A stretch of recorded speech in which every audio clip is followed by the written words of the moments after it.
Namaste, everyone. Michele Granberg here. Welcome to another episode of Positive Energy, bringing enlightening television for your evolving soul.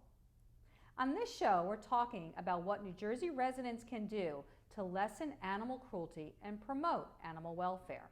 Animal cruelty has no place in a civilized, evolved, and compassionate society. Yet animal cruelty is in fact widespread and normalized. Stay with us to hear how you can help reduce the suffering of animals.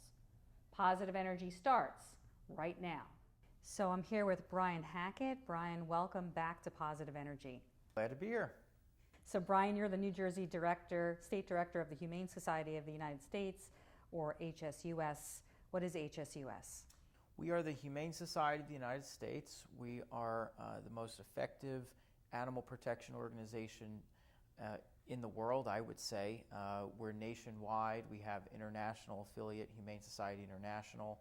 We work across the board on all levels against institutionalized animal cruelty, whether it be factory farming, it be puppy mills, it be the fur trade, wildlife trophy hunting type issues.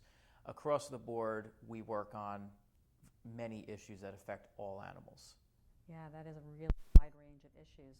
And I know today we wanted to mainly focus on one that is coming up in terms of a bill. And so it's a sad issue, but the bright side being that there is currently a bill proposed to help. The bill is the Gestation and Veal Crates Cruel Confinement Ban. And basically this is addressing the fact that mother pigs and veal calves are confined in crates so small they're unable to stand up, turn around, and take one step forward or backwards. So what are gestation and veal crates, and why are they so cruel? So these crates are what we call intensive confinement of farm animals on agricultural farms. These cruel, extreme confinement methods are unnecessary and dangerous. And here in New Jersey, we have Assembly Bill 5236, Senate Bill 3401, that would ban the use of these cruel, intensive confinement methods. I think a really important component to discuss on this, as you know, the world as the world grapples with a worldwide pandemic, and as our country really is making progress coming out of it currently, the context of a pandemic in terms of these confinement methods is really important to point out. Numerous health experts, the World Health Organization, other scientists have pointed to these mass factory farming operations, and how these animals are kept is dangerous. And it's a contributor to potential disease, zoonotic outbreaks, and potentially pandemics. And this is a proven fact. So not only does this legislation have very pertinent public health benefits to passing, but it also is about making sure New Jersey stands up to ban and support banning, not just in our state, but nationwide, these really cruel methods for confining pigs and calves. Just think about this. I think many people have had the experience of flying in an airplane. Imagine being confined to an economy-size airline seat for 3 years. That is essentially what a gestating pig or a veal calf must endure in the size of space in one of these cruel confinement methods. So think about 2 hours, people go crazy in an airplane being confined to one of those seats. Think about being in one for 3 years. You can't move around, you can't turn around. Especially for pigs, these are highly sentient animals, much more intelligent than a cat or a dog, animals that we cherish as pets. These pigs endure terrible experiences in these crates. They go senile, they go crazy.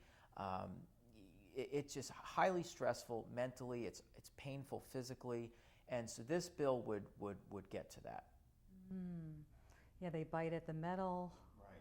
Yeah, so I'm really really glad you made the analogy to the airplane seats, so even for a moment, if people can put themselves in the place of these animals. And I mean, I get claustrophobic when I'm just in an elevator, Right. you know, for like one floor. Right. So thank you for really pointing that out. And if it were dogs and cats, people would not, you know, tolerate that if this is what was happening. So, you know, back to the legislation, what's the history of this?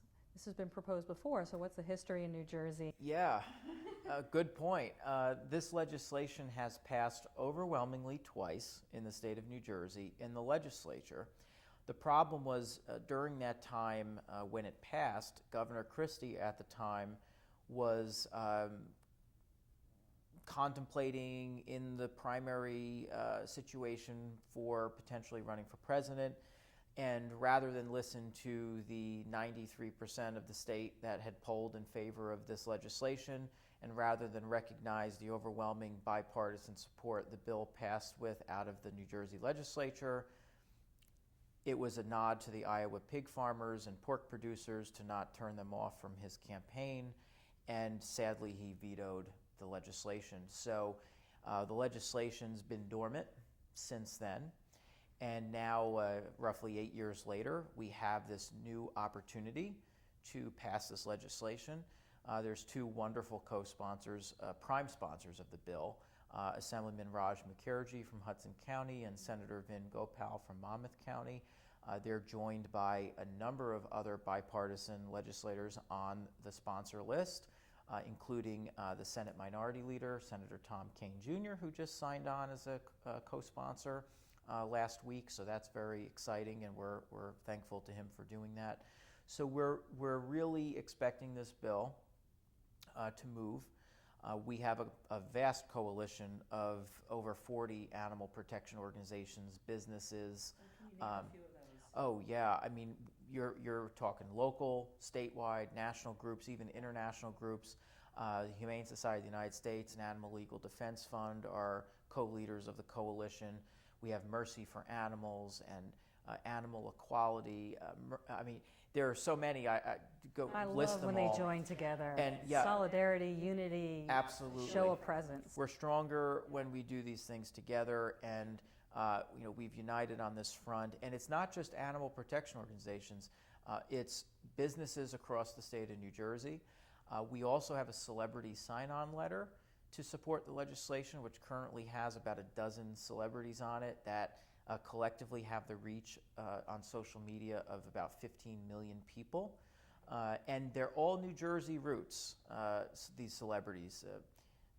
Steve Van Zandt and Ethan Hawke and Paul Wesley and another list. You could just keep ringing them off. But really exciting. I mean, there's such overwhelming support for this type of legislation. It's narrow. It's narrow. You know, It's a start, though. all we're asking is for these animals to be provided a modicum of space to naturally move around before they're slaughtered. That's all we're asking for. Now, of course, we vegans would love to have, you know, slaughter itself abolished, but we'll take the baby steps and we'll take whatever we can gain. As a vegan for many years myself, you know, I do have lots of conversations about the animal agriculture industry and how better it is for our bodies and the planet to go plant-based. But, you know, to this effect, we encourage people, consider Meatless Mondays. You know, give up animal products for one day a week, see how much money you save, see how much better you feel, and think about the benefit for the planet. Yes, we'll attest to that, feeling good. So what are the implications if the bill is passed, and what have other states done similarly? So New Jersey would join 10 other states which have banned either gestation and or veal crates, and would join dozens of corporations nationally that have either stopped sourcing from producers that use these cruel methods or have committed to phasing out these methods. So it's really a broad movement nationally, and it's really exciting. And I tell our New Jersey legislators, if agriculturally heavy conservative states like Ohio and Kentucky can pass this type of measure, Florida, I think. there's absolutely, and there's no reason why New Jersey cannot. Right. Absolutely Yeah, New none. Jersey's normally so progressive, right? On the leading edge of cruelty-free, On many things. on many things. We have a lot of work to do in a number of areas, which we may get to today, but certainly in this area we should be leading for sure. So let's go to the next one up in terms of a bill, the New Jersey Humane Cosmetics Act. What is that, and what does it propose? So that's Assembly Bill A795, Senate Bill 1726. It's very exciting. This bill has over 30 legislators that are co-sponsors, which in my experience is unheard of to have that many co-sponsors on a bill at this point in time, bipartisan. The New Jersey Humane Cosmetics Act would ban the sale of cosmetics newly tested on animals after that enactment date, so we really need the bill passed as soon as possible. And we would join, just recently, Virginia and Maryland passed the bill. That progress follows California, Nevada, and Illinois in passing a similar legislation, humane cosmetics. We're recognizing it's absolutely unnecessary and ridiculous to be testing cosmetics on animals. It's outdated. It's unnecessary. It's cruel. And what's It doesn't even prove anything. Oh no, Absolutely not. absolutely not. And that's why we're seeing nearly 1,000 cosmetic companies and other brands actually support this legislation, because they're moving away, and some of them stopping entirely from using these methods of testing cosmetics on animals because it's unnecessary, it's inhumane, and it's unpopular. So that's the direction it's going. So, we need these laws. We need these to become laws, obviously. How about for someone watching, what can they do to help get those two bills and other bills like that passed? And what are some of the best practices in regards to lobbying and being a better advocate for animals? Yes, so most important, and one of the simplest ways that viewers can take action is knowing who their state legislators are in Trenton that represent them on the state level in Trenton. So everybody has one state senator and two state assembly persons to look their information up, what district they are in. They can Google the New Jersey legislature, the website, and look up their legislators by their municipality on that website and call their offices, email their offices, tell them as a constituent you support these bills, you ask them to support them as well, and also the next step to co-sponsor the legislation, because being a legislator, being a co-sponsor is that legislator lending their official support to that bill, and that's really important to do. So that's the simplest way people can be of assistance, and also share this information on social media.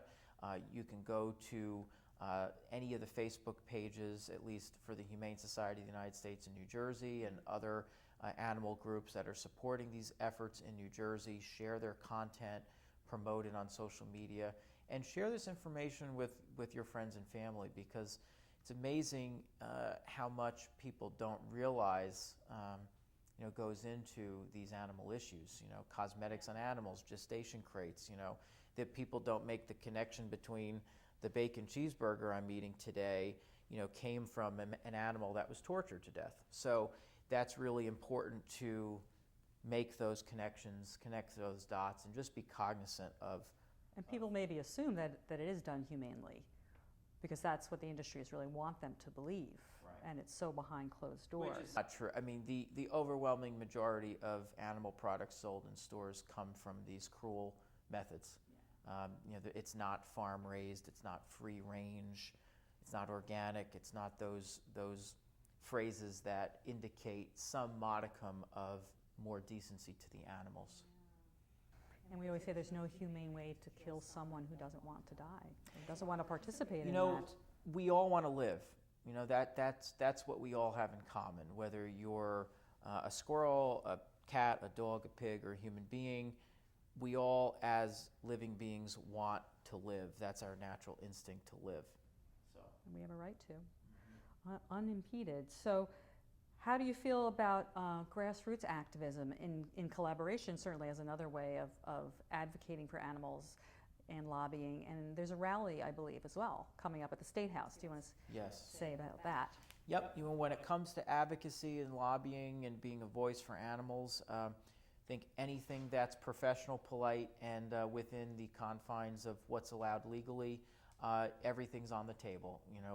Speaking to your legislators, writing letters to the editors, sharing on social media, rallying, protesting.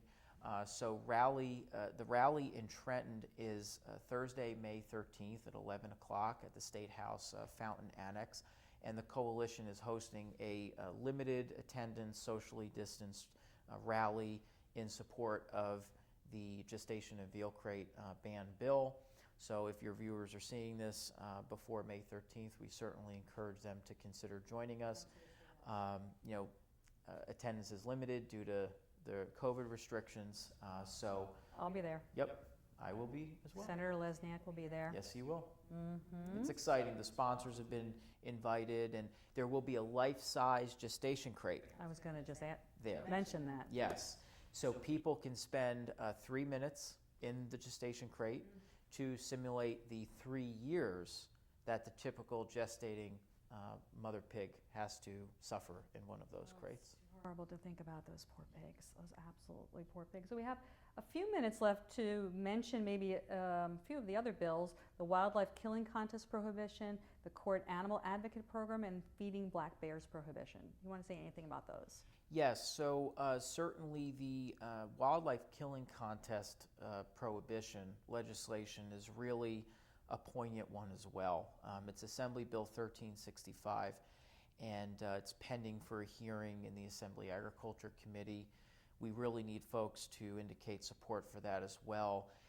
These killing contests are disgusting and heinous. It's basically a mass killing event of animals on a particular day for the sake of prizes.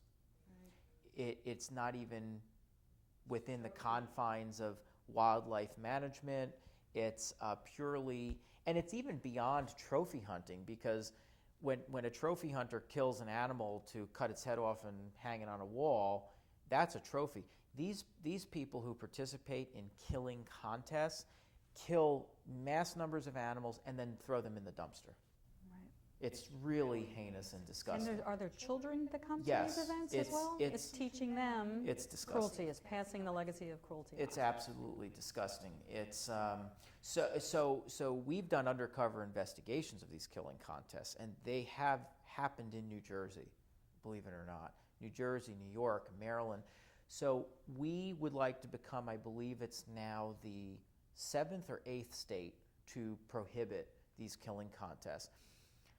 California, New Mexico, Vermont, Arizona, some of these states are very hunting friendly that have banned these killing contests. And in many of these states, hunters themselves have come out in opposition to these killing contests because of how just disgusting and heinous they are. I mean, many hunters... Even hunters.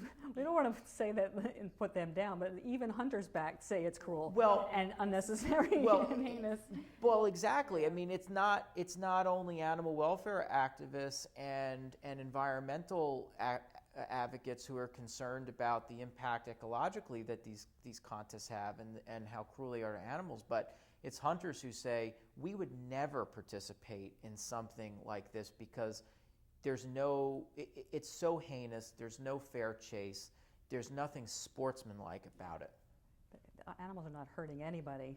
Overall, they're not hurting, and there's other ways to manage them, but there's some ethics in some of those hunters. That's good to hear. There's some and I mean, at least at the bare minimum of ethics, that you're going to eat the animal, or you're going to, I mean, these animals are not eaten, they're not used for fur, they're thrown in the trash. Like trash. Disgusting. Yeah, totally. Yeah, absolutely. So let's go back to the Ban the Crates. I just wanted to mention the website. Do you want to say anything about Ban the Crates website? So the coalition has a website, www.banthecrates.com. It's a great website full of resources about the effort, how to get involved. really encourage everybody to go to that. Any other resources that you'd like to mention as we sort of begin to wrap up that people can check out? I mean, obviously all the websites of all of the groups in the coalition are good places to go. Right. Their websites, their social media accounts, the banthecrates.com website, those are the best ways for people to connect, especially if you're on a computer. Yeah, and that's definitely the way to join. So any sort of final words to inspire people to get more active for the animals and to think bigger picture, the future, the world, what world we want to leave for our kids? I'm having the final words now, right? What world do we want to leave for our kids? Don't we want compassion? Don't we want peace on this earth and a nonviolent earth? Yes. I know you would echo that. What would you say? Absolutely. You know, fact of the matter is, I think Gandhi said it, you know, the way that a society treats its animals is reflected in how it's going to treat its people. And that's certainly, I think, closing words for us all to keep in mind. You know, there's a lot of progress that's been made for animals. There's also a lot of suffering and a lot of cruelty still going on. So I think we need to be empowered by the progress we've made, and also use that to enlighten and inform our path moving forward to address these cruelties. It can't just be people like you and I discussing it and doing it and protesting and advocating. Everybody, as a New Jersey and a United States, you know, resident, citizen, voter, has the ability and power to lend their voice to the voiceless, and that's what we all need to do. Absolutely, absolutely. That's a great call to action, a reminder, and it doesn't negate human rights issues and human issues. They're hand in hand with one another. It's not picking one issue over the other. You know, we can walk and chew gum at the same time. We can walk. That's the analogy we always. We can support and advocate for and fight for multiple issues at once. I certainly do. There's many issues affecting humans and society that I care about very deeply, and you know, but animals and animal protection is my passion, and so we can walk and chew gum at the same time. Yeah, walk and chew gum at the same time. So Brian Hackett, thank you so much. Thank you for all the work that you're doing with HSUS. Thank you for HSUS and all the work that they're doing nationally and further than that. And I guess we'll just continue. So thank you for being here on Positive Energy today. Thank you. Thank Glad you. to be here. We're wrapping up another enlightening show. Please visit www.banthecrates.com. Let's do everything we can to help animals. It's their world too. Thank you for watching. Join me next time on Positive Energy.